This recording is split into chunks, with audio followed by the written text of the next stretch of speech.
นะโมตัสสะภะคะวะโตอะระหะโตสัมมาสัมพุทธัสสะนะโมตัสสะภะคะวะโตอะระหะโตสัมมาสัมพุทธัสสะนะโมตัสสะภะคะวะโตอะระหะโตสัมมาสัมพุทธัสสะ I pay homage to the Buddha, Dhamma and Sangha. สาธุ Hello everyone. Oh, hello everyone. Bhikkhuni Khemavamsi from Mahavanatuttanka, Thailand. Hi Sooth, hi Brian, hi Greg, hi, good morning Greg, good afternoon Jim McCarty from Ireland, hi Pumika. Okay, hi Pumika from New Jersey. Today we have a topic of the urgent duties. The Buddha talked about the urgent duties for us, not only for the monastic but for lay people as well. This is very interesting sutta discourse, and there are actually two more discourse that we're gonna discuss further. So, hello Maria, hello Shayanta. Okay, this is from the Anguttara Nikaya number 3.92. 3 urgent duties. Hi Dharma learner, good morning. 3 urgent duty, I'm not sure whether you have heard about it or not, but it's from Anguttara Nikaya. It's called Lona Phala, Paviveka Sutra. Paviveka Sutra. Here is the link for you all, so you can, this is like the kind of short discourse, so we're gonna learn together. We're gonna read and then explain later. The Buddha said in this discourse, Mendicants, a farmer has 3 urgent duties. What are they? A farmer swiftly makes sure the field is well plowed and tilled. Next, they swiftly plant seeds in season. When the time is right, they swiftly irrigate or drain the field. These are the 3 urgent duties of a farmer. That farmer has no special power or ability to say, let the crops germinate today, let them flower tomorrow, let them ripen the day after. But there comes a time when that farmer's crops germinate, flower, and ripen as the seasons change. In the same way, a mendicant has 3 urgent duties. Undertaking the training in the higher ethics, the higher mind, and the higher wisdom. These are the 3 urgent duties of a mendicant. That mendicant has no special power or ability to say, let my mind be freed from defilements by not grasping today, or tomorrow, or the day after. But there comes a time as the mendicant trains in the higher ethics, the higher mind, and the higher wisdom, that their mind is freed from defilements by not grasping.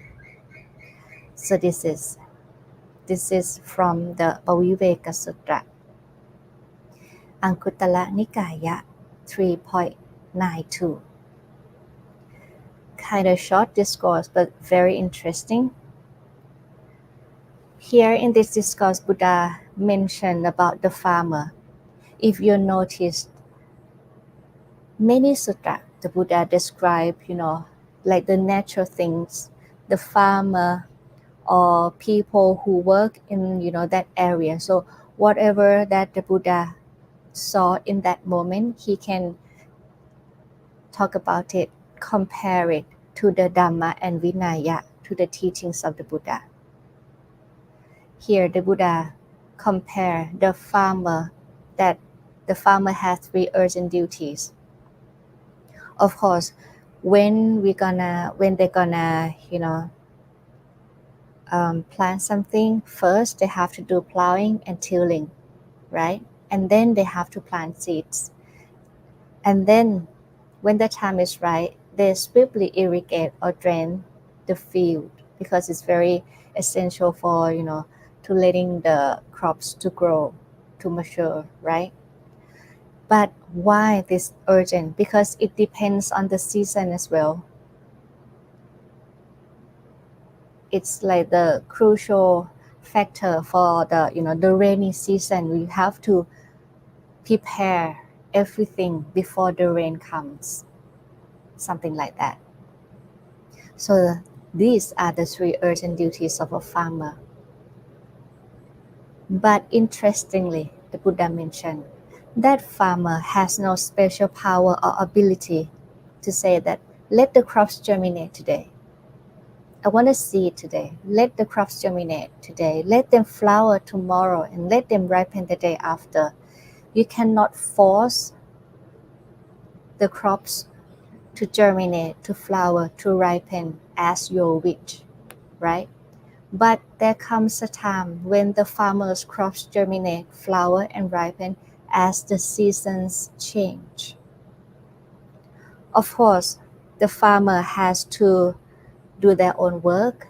They have to put the right effort at the right time because it's time sensitive, right? According to the seasons. Right effort, right timing. They have to prepare by themselves, but they cannot wish to see the result today, tomorrow, or the day after. But things gonna, the crops gonna grow, gonna mature, gonna ripen if we provide the perfect um, what, the, what should I say? Preparation. Okay. So the Buddha say, yeah, in the same way, we, the Buddhist, a mendicant, have three urgent duties. This is the urgent duties. Undertaking the training. Of course, we have to train in the higher ethics, precepts, moral conduct, in the higher mind, and the higher wisdom. These are the three urgent duties of a mendicant. See, it's not that far from, it's not that, I don't want to say that it's easy, but it's not that difficult to achieve. It's right here in this body that, okay, if you use this body to train in what? In the higher ethics, higher mind, and higher wisdom. This is the duty that the Buddha said that, okay, urgent, you have to do it. And the Buddha mentioned that you have no special power or ability to say like, okay, let my mind be free from defilements by not grasping today. If I sit and meditate and then listen to the Dhamma, meditate, let my mind be free today. No, you cannot control that. You cannot force that. Or maybe tomorrow, no, you cannot. Or the day after, no, you cannot. But there comes a time as that person trains in the higher ethics, the higher mind, and the higher wisdom, that the mind is freed from defilements by not grasping. If you put the right effort, right timing, you provide all the factors needed, then of course, consequences gonna come after that, right? Put the effort and then you can expect the result, but you cannot expect like when, like today, tomorrow, or the day after. The Buddha later mentioned that, so you should train like this. We will have a keen enthusiasm for undertaking the training in the higher ethics, undertaking the training in the higher mind, and undertaking the training in the higher wisdom. That's how you should train. Yeah, that's how you should train. So you should have a keen enthusiasm to training in these three. Talking about the higher ethics, higher mind, and higher wisdom, this remind me, of the Trisikha. Have you heard of the word Trisikha? Trisikha is, for the English translation, they use the word the threefold training. In that sutra, Paviveka Sutra, the Buddha said, okay, that's how you should train. You should train in higher ethics, higher mind, and higher wisdom. And this, the Buddha, another discourse, the Buddha talked about the threefold training as well, Trisikha. Undertaking the training in the higher ethics, higher mind, and the higher wisdom is the same thing. Ati Sila Sikha, training in the high ethics. Ati Citta Sikha, training in the higher mind. And Ati Panya Sikha, the training in the higher wisdom. So if we look closely into these topics, into these subjects, then it's familiar, right? It can be categorized as Sila, Samadhi, Panya. Sila is moral discipline, high ethics. Samadhi, mind development, right? Samadhi, one-pointedness of mind. Concentration, this is the higher mind. And the wisdom of Panya. But there's slight difference in the moral discipline like Sila and the higher ethics. Why? Actually, Sila and ethics is just the same thing, right? It's like the precepts is to refrain yourself from doing unwholesome deeds verbally and physically. Actually, the Sila precepts is to control speech and actions, but having not the mind yet. But the word higher ethics, it means that, for example, now you cannot keep the 5 precepts. You still drink alcohol, you still drink beer, wine, etc. So you cannot keep the 5 precepts. But one day, if you say like, okay, now I'm gonna keep 5 precepts, maybe for this period of time, maybe like 3 days, 5 days, like, or every Uposatha day, I want to keep 5 precepts. Okay, so this is the higher ethics. You increase the precepts. For less than 5 precepts to 5 precepts to 8 precepts, Uposatha, right? To 10 precepts for the novice, Samanera, Samaneri. 43 precepts for the monastic Bhikkhu, Bhikkhuni. Bhikkhu, Bhikkhuni, and the Buddha has 43 like basic precepts. It can be divided into Jula Sila, Machima Sila, and Maha Sila, 43.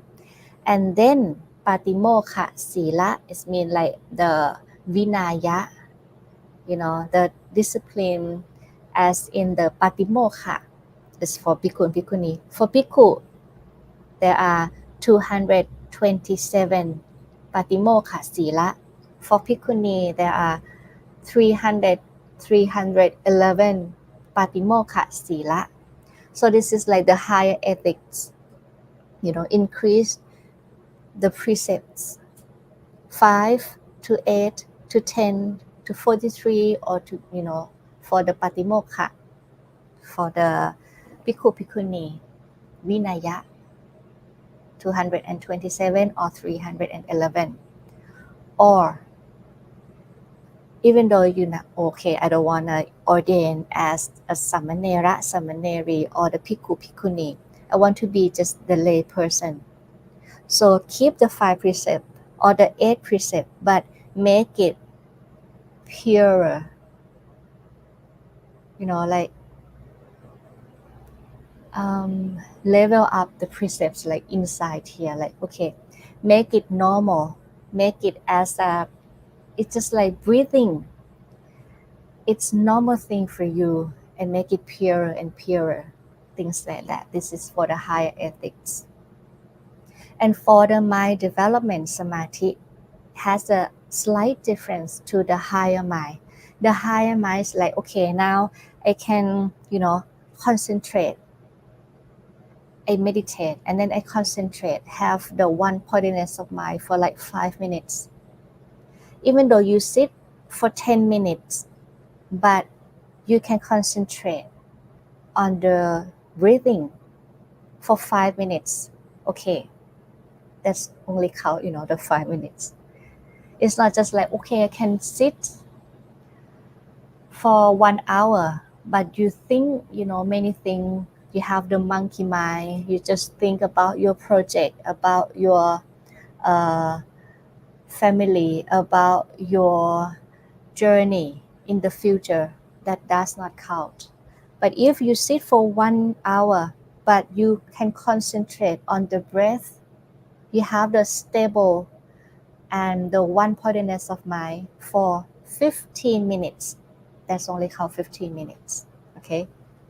So the first, maybe you can concentrate for 5 minutes and then train more. Okay, 10 minutes. Okay, train more and then 15 minutes. And then it's gonna change to 5 minutes, 10, 1 hour, 5 minutes, 10, 30 minutes. It depends. But as long as you train to have the higher mind, let the mind develop, level up. So this is what the Buddha said, okay, we should train ourselves like this. And the last one, wisdom or panya. Now you have the clear understanding in this level, but don't stuck in this level. Learn more. If you learn more, try to understand, and then you really know and see for yourself more and more, higher and higher. So this is the higher wisdom. So of course, the three urgent duties has the, it's just like the threefold training. Train in the higher ethics, higher mind, and higher sila. Or if, actually the teachings of the Buddha are like interconnectedness. Is connect everything together, right? For the Sila, Samadhi, Panya, of course, it can be explained in the Noble Eightfold Path. For the Noble Eightfold Path here, in this presentation, I show you the Noble Eightfold Path, the Sila, Samadhi, Panya, the three crucial things, and the three urgent duties or the threefold trainings. You can see that in the Noble Eightfold Path, first, right view, right thought. Right view, right thought can be categorized as panya or wisdom or the higher wisdom. Start with the wisdom. And then right speech, right action, right livelihood are considered sila, moral conduct, higher ethics. And the right effort, right mindfulness, right concentration can be categorized as samadhi, mind development, the higher mind. So actually it's all the same thing. If you undertake the training of the threefold training, it's just like you practice the Noble Eightfold Path. It's just a different name, but it's actually the same thing. It can be, packed into 3 subjects, okay, or maybe 8, like the Noble Eightfold Path. But I would like you to, look at the right view. Right view is the first of the Noble Eightfold Path, right? Because if you have the right view, you're going to have right thought, and then the speech, the action, and even though when you work in your career, you're going to have the moral conduct naturally. So if you have the right view, you have the wisdom, you know that, okay, this is good, this is bad, this is wholesome, this is unwholesome, then you will develop, you will refrain from bad deeds. It's just like you have the sila naturally. If, like for me, if I teach like the young kids, like, okay, you should refrain from killing, you should refrain from stealing, because I say so, you should do this. Of course, young kids would not follow my instructions, right? But if they have the right understanding, the right knowledge, if you can provide the knowledge that, okay, you keep precept because it's good. If you don't like someone to harm you, then you should not harm someone else. That's it. So don't kill, because you love your life, you love yourself, right? That other beings love themselves, love their life as well. So this is like the first precept. If you have the right understanding, if you have the wisdom first, then you can keep the precept easily, naturally. So the Buddha placed an importance on the right view, right thought, or the wisdom first, and then, in everyday life, then you have to compose yourself. You have the moral conduct, the precepts, and then after that, or maybe at the same time, develop, um, have the mind development.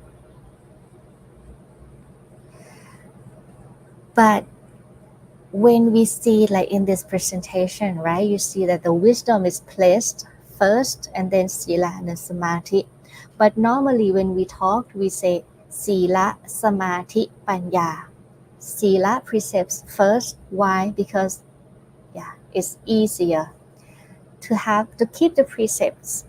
It's easier for some people, and also the reason because sila is like the foundation of all wholesome qualities. You cannot reach the one pointedness of mind or samadhi if you cannot keep precepts. Why? Because if you cannot keep precepts, for example, if you tell lies to someone, you can observe the mind. The mind cannot be peaceful, right? It cannot be calm, because you think like, okay, they're gonna, will they know that I lied to them? I have to keep the story straight. So the mind cannot focus on one thing, because you think like, oh, I'm afraid that they're gonna know the truth. Oh, I have to keep the story straight. Oh, and then that person again, I have to lie to them again, something like that. So the mind cannot be stable. So the precepts actually is to keep the mind normal, calm, in the calm state. So if the mind is in the calm state and normal, peaceful, it's easier to reach the one pointedness of mind or samadhi. And then through samadhi, when you can focus on something, then you will know and see as things arise and fade away. You will see. You cannot see things if you cannot focus on one thing, right? It's just like when things move so fast, you cannot focus. When you move your head like this, you cannot focus. But if you can still, stable, and strong, you see that things arise and cease. That's it. So the sila is like the foundation for all wholesome qualities. Just as when you would like to construct a tall buildings, you cannot think of like, okay, I'm gonna find the ceiling first. I have to try to find a way to, put the ceiling, put the roof, something like that. You cannot say that. You have to do the groundwork first. You have to do the foundation laying, the reinforcement, things like that. The stronger the foundation laying there is, the more you can climb up to the samadhi and the panya.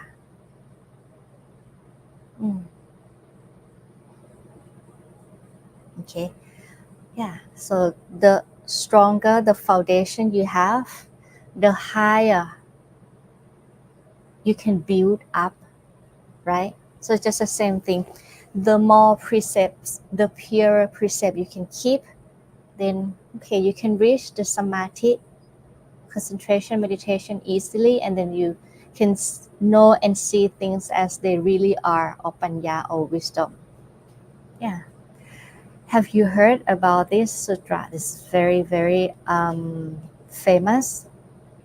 Many people give a Dhamma teaching in this discourse in Thai. It's called Sonatanda Sut. There's a famous saying that the Buddha said, for wisdom is cleansed by ethics, and ethics are cleansed by wisdom. Ethics and wisdom always go together. An ethical person is wise, and a wise person is ethical. Ethics and wisdom are said to be the best things in the world. This is what the Buddha said here. And I'm gonna give you the links. It's just like when you clean one hand with the other, or clean one foot with the other. So when you clean your hand, you have to, clean your hand like this, right? You cannot clean your hand like this. It's not that good. So you have to clean one hand with another hand, clean one foot with another foot. In the same way, wisdom is cleansed by ethics, and ethics are cleansed by wisdom. Ethics and wisdom always go together. An ethical person is wise, and a wise person is ethical. And ethics and wisdom are said to be the best things in the world. So, as I said, like the stronger the foundation, the sila that you can keep, the higher you can go up, like the wisdom. So at first, for this, at first you have the right view, right understanding that, okay, this is good, this is bad, right? And then you can keep precepts with willingness. In the past, you might be forced by someone, okay, keep precepts. Like for me, in the past, like when we like Thai kids, right? We always say like, keep precepts, keep 5 precepts. We are forced to keep precepts because we don't have the right understanding, like why should I keep precepts? But the more you learn, the more you understand, then you can keep the purer precepts, just like precepts and wisdom clean each other, just the same thing. So the first one, right view, right thought, and then precepts later on. Okay, then we're going to talk about responsibility and tasks inพุทธศาสนา.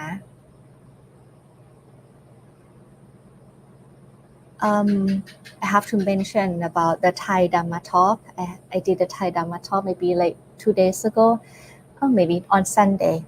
And then there was one person asked, like, what is the task of the monastic? What do you do, like every day? What do you do? The Buddha said that for the monastic, or even for the Buddhist, if you come to the Buddhist, you have 2 responsibilities. You have 2 tasks.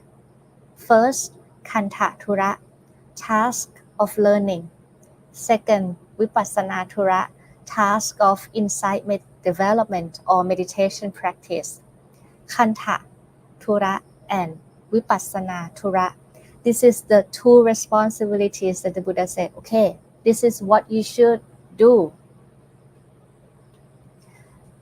So if we talk about that, okay, learning and insight development is just like, okay, you have to learn, you have to right understanding, you have to have the wisdom, and then you cultivate, right?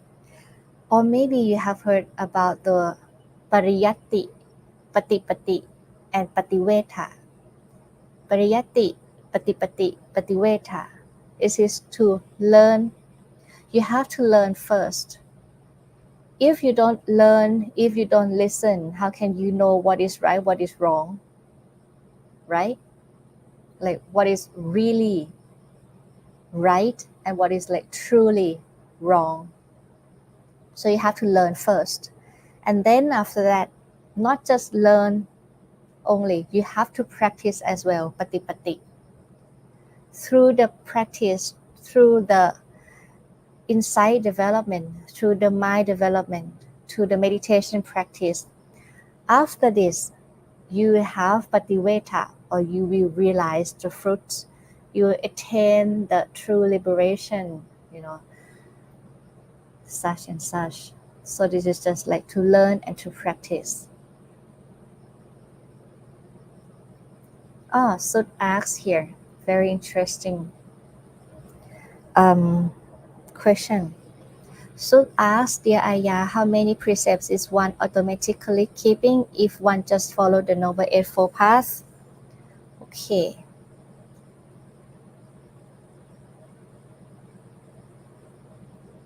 If you follow Noble Eightfold Path, the first, actually, have you heard of the Kusala Kammapatha?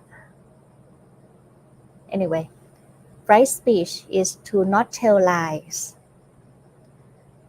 So automatically, you can keep 5 precepts. Right speech is not tell lie, not tell harsh words, not say harsh word. I don't know in English. Don't say something that make people fight, like make people fight and then love you, something like that. Actually, you should say something to encourage the unity of the, people, right? But you say something to break them apart. So not tell lies, not say harsh words, not tell people, say something to let them break, And then another one is not to say like nonsense things, something that is not beneficial. The only person who can have the pure, conduct, not to talk nonsense, is the arahant. So this is like the arahantship. But other than that, we can sometimes we say something like nonsense. Okay. So yeah, automatically you can actually 5 precept plus 3 more for the, it's not in the precepts, Have you heard of Kusala Kammapatha? Kusala Kammapatha, do not kill, do not steal, do not have the sexual misconduct, which is the right action, okay? And then do not tell lies, do not tell lies is in the 4th precept, right? Do not say harsh word, do not say something that make people fight, and do not tell nonsense things. And then 3 things: no greedy, not too much hatred, and then have the right view. So if you ask about the precept, right, the right view, the last one of the Kusala Kammapatha is the first one of the Noble Eightfold Path. So if you ask about the precept, so I think it's 5 precepts plus 3 more of the Kusala Kammapatha. Oh yeah, thank you, Greg. Not to say divisive words, breaking apart the community or to cause people to fight. Yes, that's the one. But for the 8th a precept is like you do not use like perfume or like cream, moisturizer, things like that. You cannot sleep on the mattress that is mm, I don't know English word, but yeah, to answer for Sooth answer, 5 precepts, and then 3 more. Do not say divisive words. Do not say harsh words, and do not say like nonsense things. Okay. Many ask, how do we practice patipati? Do we need to practice Dhamma in real life? Of course. Here, patipati. How do practice patipati? Practice is to use the Dhamma, use the teachings into your daily life. Meditation, and then the mind development. Meditation is not just like to sit cross-legged straight 1 hour per day. It's not like that. You have to be mindful all day long as much as you can. So to practice to be mindful is to practice. To meditate is to practice. To use what the Buddha taught in your real life, contemplate, reflect is to practice. So to learn pariyatti is just like to learn in theory. Oh, okay, this is what the Buddha said. Oh, okay, I get it. I read, I listen. This is learning, right? Practice, use it in your daily life, and then after that, it depends on many factors. So it's just the how to responsibility or no to learn and to practice. John asks, what kind of bed do you use as monastic? I don't know. In the bed, we have, I don't have a picture, but it's just like the thin mattress that, hang on. Actually, I think I have things here about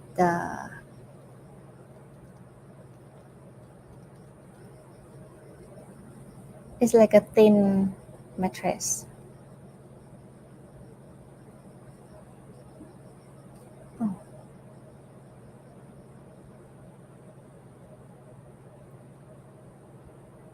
hang on. The 8th precept, refrain from lying on a higher or luxurious sleeping place. But actually, it's known in English.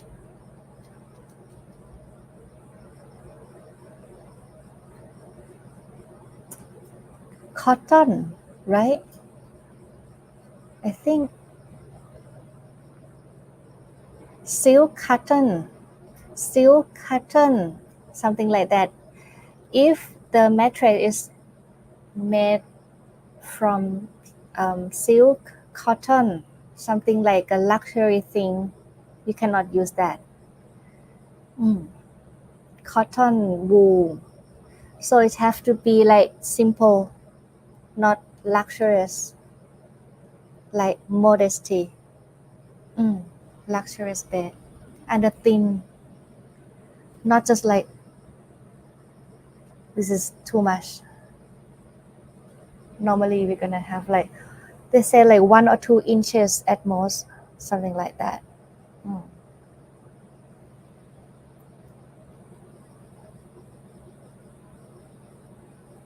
Couple, I don't know. Okay.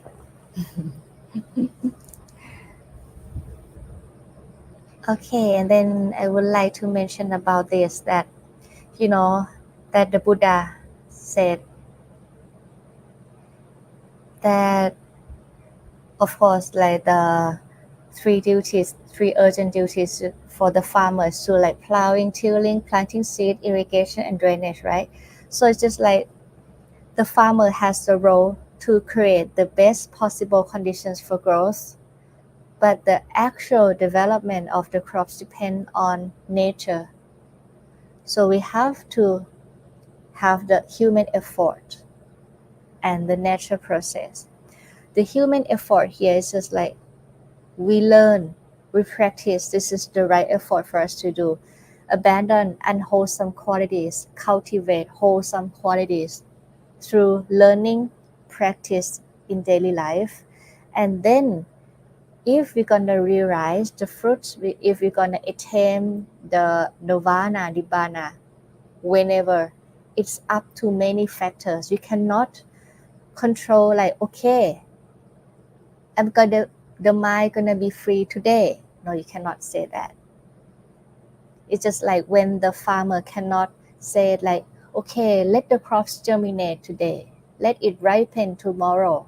They cannot ask or wish for that. It's not possible. It has many factors. So it's just like what we can do now is to create the possible conditions for growth. We can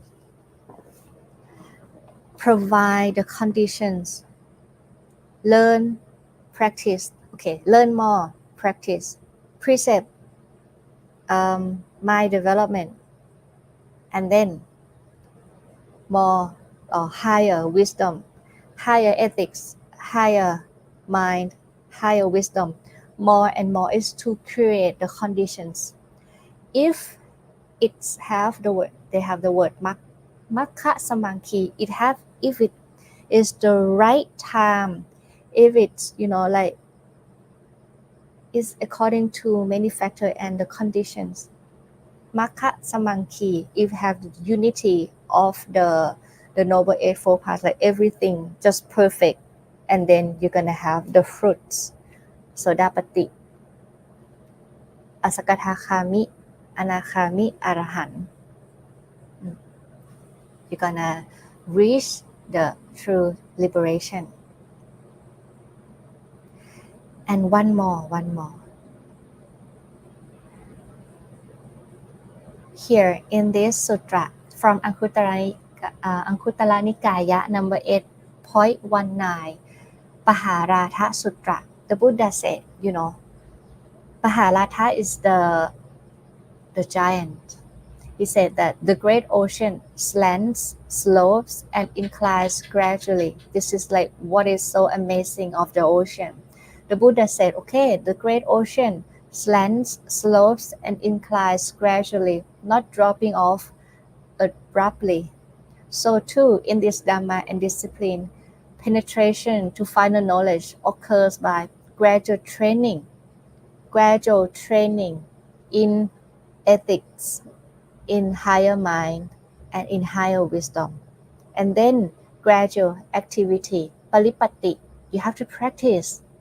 You have to have to put your effort into it. It's just like when you are the farmer, you have to have the action. You have to plant the seeds.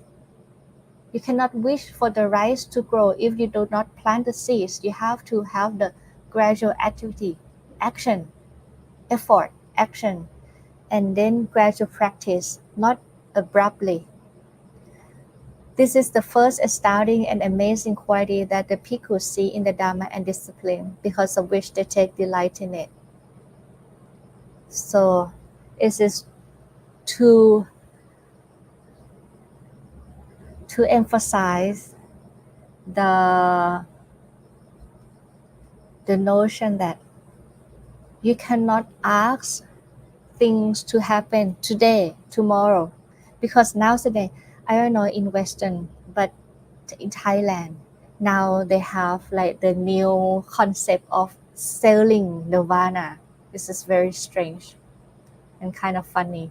They have the notion like, if you come and practice with me, if you pay, I think like 12,000 baht or something like that. If you pay this price, I'm gonna make you reach nirvana today. And people pay. It's just like, why is this so not in the Buddha's teaching. The Buddha said gradual training, gradual activity, gradual practice, and then when the time comes, naturally you're gonna realize the fruits. You cannot force it with the desire. Desire, only desire cannot make you reach nirvana or reach the fruits. So that's it for today. I hope this is like something that new for you to learn. I'm not sure that is new for you or not, but it's very interesting discourse that I would like to mention. Greg said it's the name of the stuffing. Yeah, the stuffing for the thin mattress. Yeah. Thank you so much to give me the words. The kind of bed that for the monastic have to use is the thin mattress that for the stuffing, not the cotton, not something like luxuries. Plain design and thin. Okay. Thank you so much. Greg said it was really excellent. I think it's very interesting to learn that in Buddhism we cannot just the Buddha even said himself that we cannot just pray and then get what you want. If you can pray and get what you want, like please be healthy, please be something like I don't want to die, please don't let me die, something like that. You cannot say that, because if we pray and then we get everything that we pray for, then everyone gonna be happy, no suffering, no sadness, right? But because we cannot pray for, we have to put the effort into it as well. You cannot pray for healthy body. You have to make yourself healthy. Eat healthy food, exercise, no stress, learn to let go, something like that. Healthy physically and mentally. You cannot pray and get it. You have to work for it as well.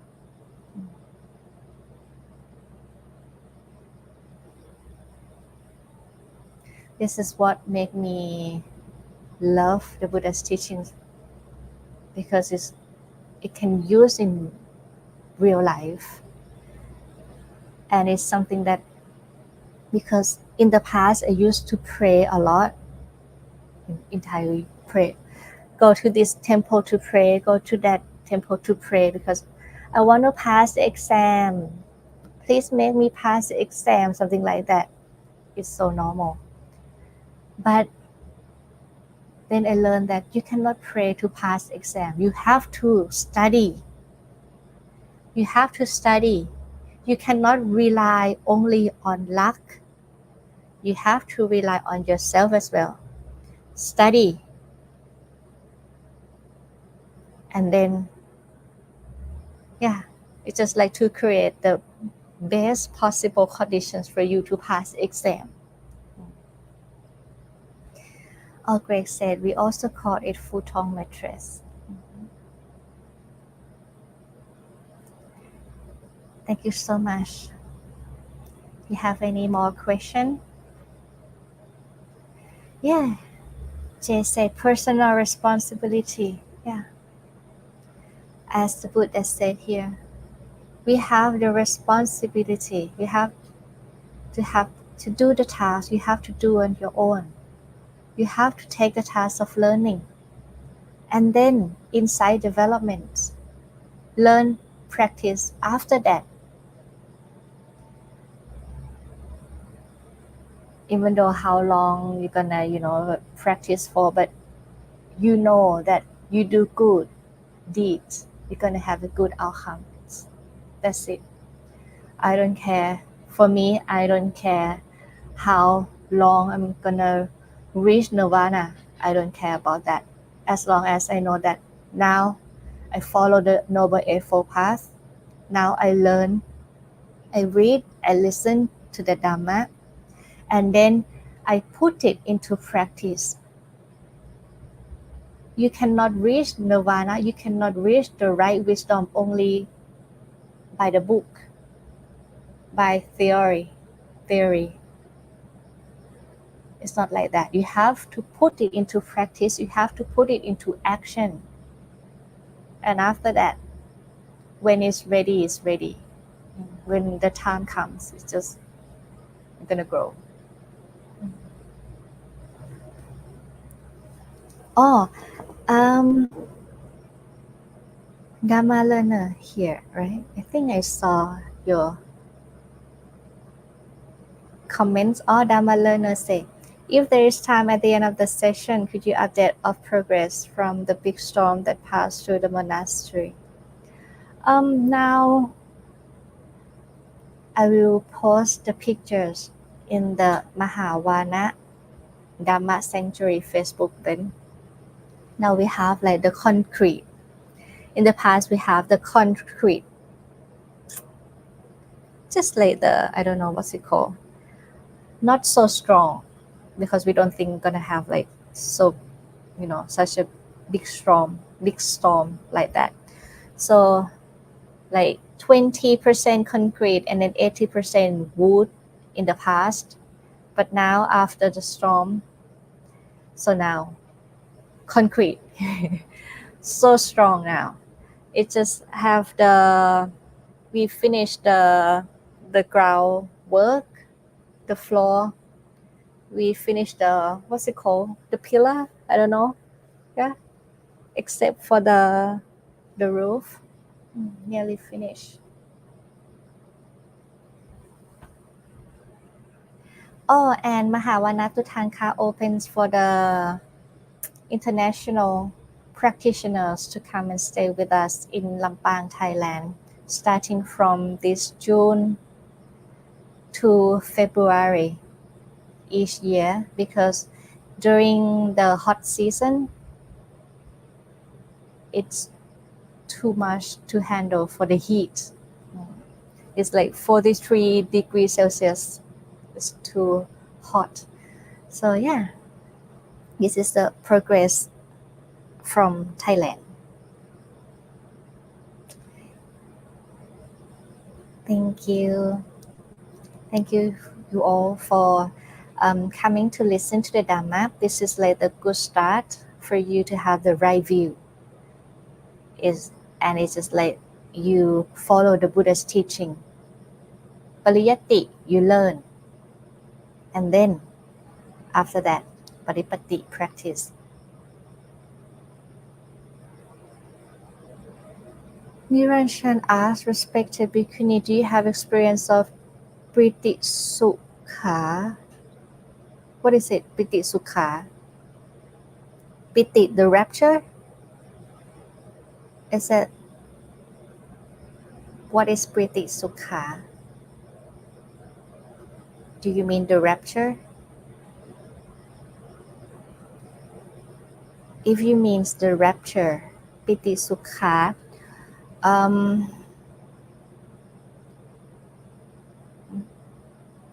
if you mean the Piti Sukha is like when you meditate, right? Oh, yes. When you meditate, when you when you can abandon the 5 hindrances that the Kamashanta, you still have the yearning for the 5 sensual pleasure. If you still have the hatred, like I hate that person, hatred in that moment. If you still have the doubt, if you have the monkey mind, things like that, if you can abandon the 5 hindrances, you will reach the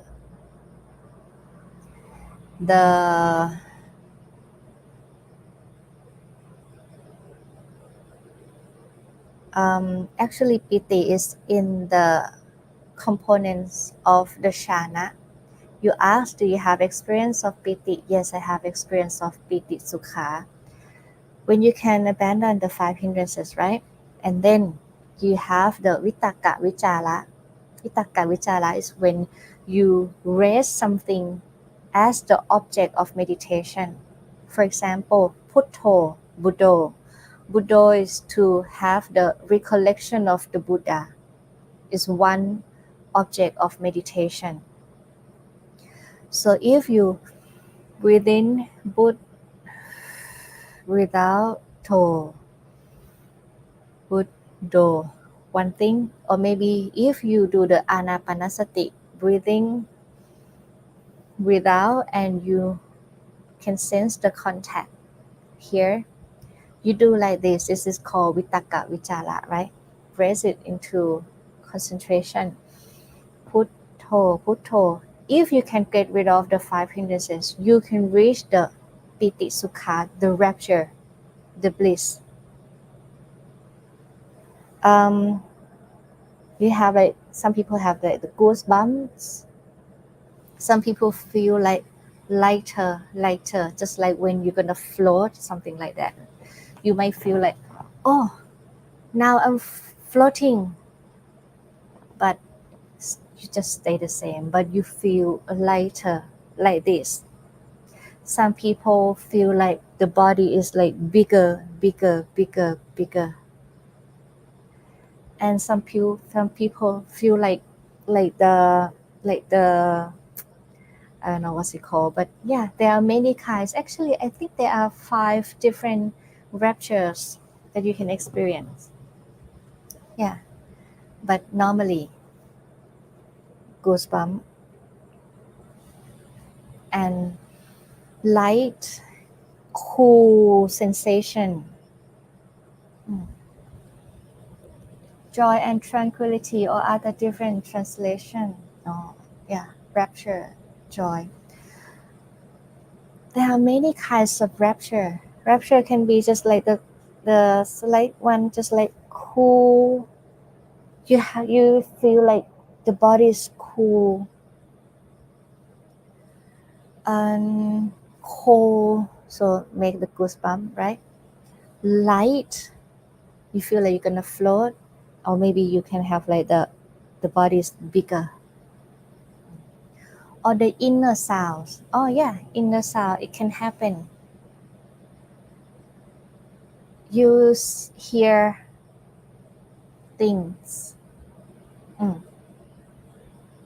You hear someone say something, you will hear many things. But when we experience that, we just know that hearing. Like for me, when I see something in meditation, just like seeing, and then it's gonna fade away. Just not just go on with it. If you go on, oh I see, oh I think this is maybe heaven. Is it heaven? Ah, oh wow, beautiful, and then you go along with it. No, it's not useful because you're gonna stuck in that thing. And next time you're gonna, oh I wish I see that things again. Wish you cannot tell that is real or it's not real. Is it real heaven, or it's just something that I made up in my mind and then it's just pop up while you meditate? You cannot know that for sure, except you can really go and see for yourself. So when we meditate, like for when I meditate, okay, we can see things pop up, we can hear things, or maybe sometimes we smell something, but we just don't let the mind go to that or into that, but overwhelmed with that sensation of feelings or perception. It's just like, for me, seeing, oh, now fade away, or hearing. So train the mind to, be fast enough to recognize it. Oh, see. Oh, hearing, hearing. Oh, fade away, come back. Oh, seeing. At first, you cannot say, oh, seeing. something like that. Normally, when things pop up, you just like, oh, oh, wow. And then you just watch it. It's just like you watch the TV. Oh, wow. Oh, something like that. It's just like, it's not like, ooh, like this, but you just like, and then you watch it just like when you watch movies. It's fun at first, but it's not useful because you're gonna stuck in that. You're gonna wish to see it again and again, but it's impossible.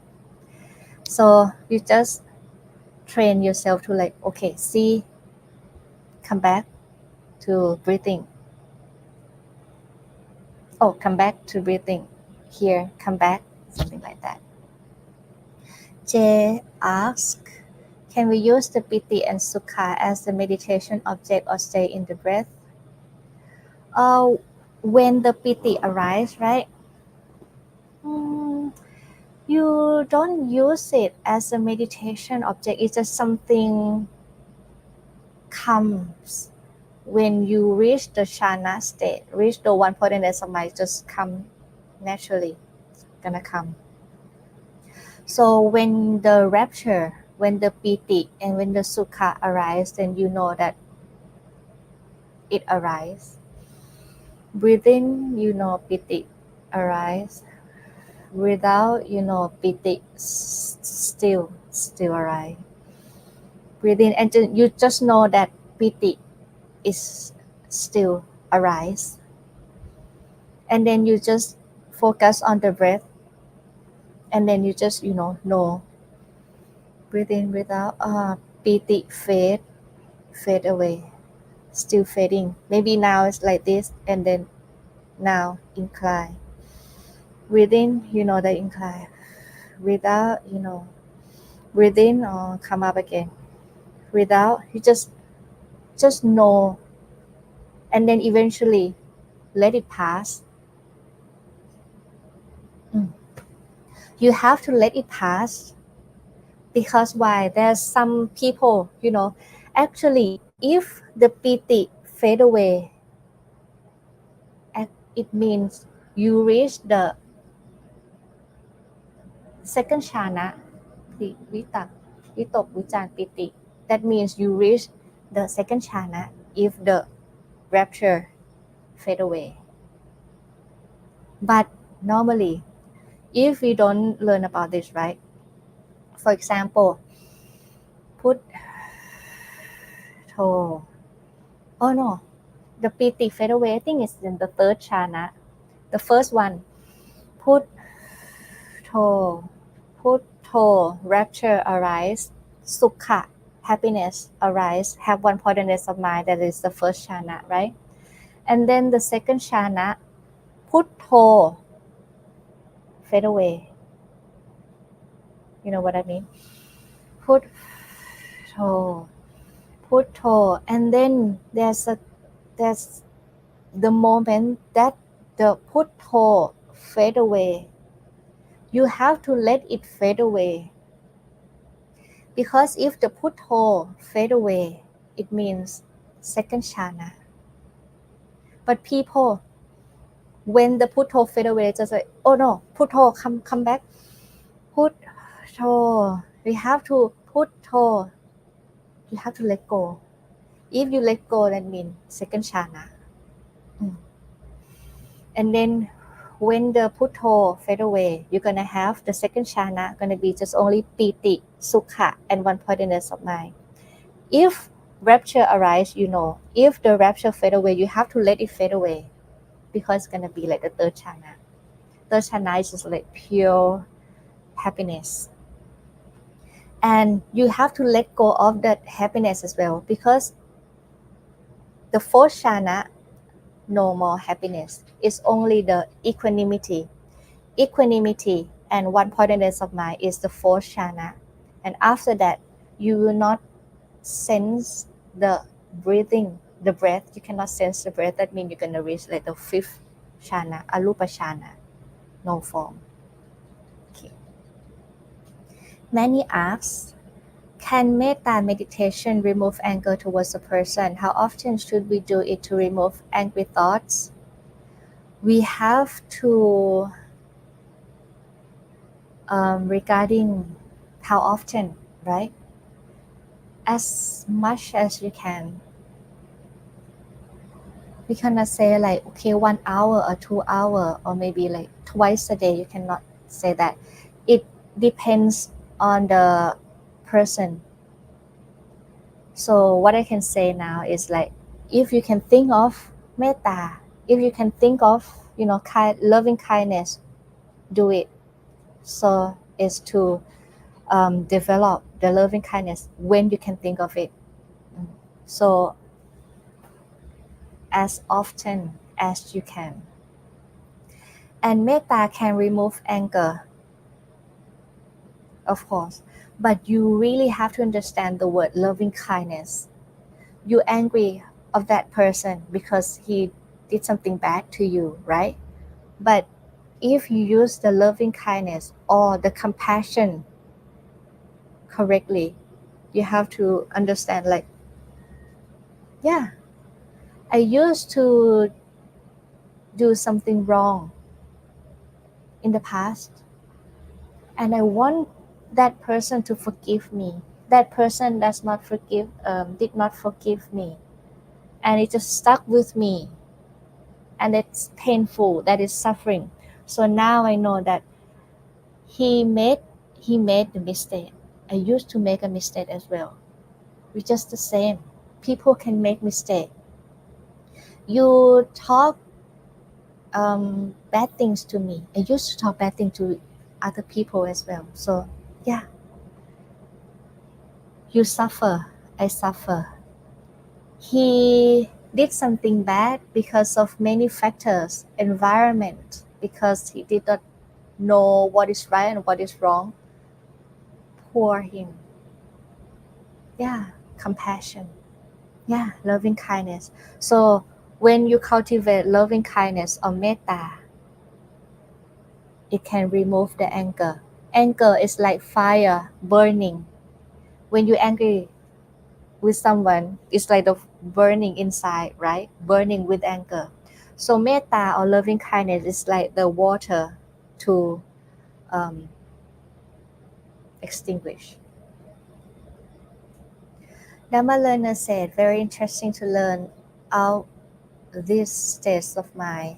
An added bonus talk, maybe a future talk could examine this in more context in terms of one's practice. You mean the meditation, right? Yeah.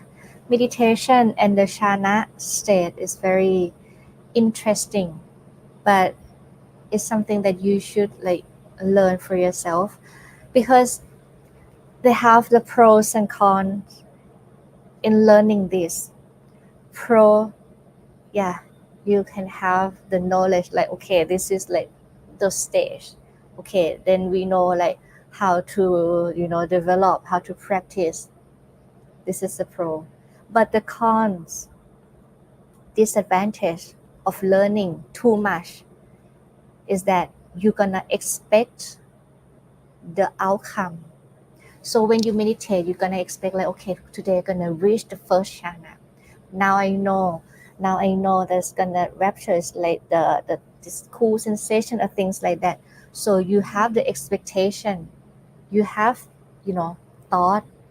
So sometimes when you think too much, when you have the desire in that condition, it gonna obstruct you from reaching that state. So it has the pros and cons in learning. So moderation in learning, not too much. In Thailand, we have like, okay, this state, okay, next state gonna be like this, and people gonna, like, oh, I want to reach that state. Oh, so I learn, and then you think that you get it, but actually it's just something that you made up in your mind. So it's kind of, yeah, it's like the pros and cons. So yeah, so next time maybe we can discuss this further. Any more question? I hope you yeah, you can learn and then practice and then realize the fruit together. That's it for today. Thank you everyone for your enthusiasm to learn the Dhamma. Thank you so much and see you again in 15 days. Before we part, let's say Sadhu 3 times. Sadhu, Sadhu, Sadhu Anumodhami. May you all be freed from hatred, be freed from greed, and be freed from delusion. May you all reach the supreme happiness, nirvana. Sadhu. Be safe and be well, everyone. Thank you, everyone. Have a good day. Good night.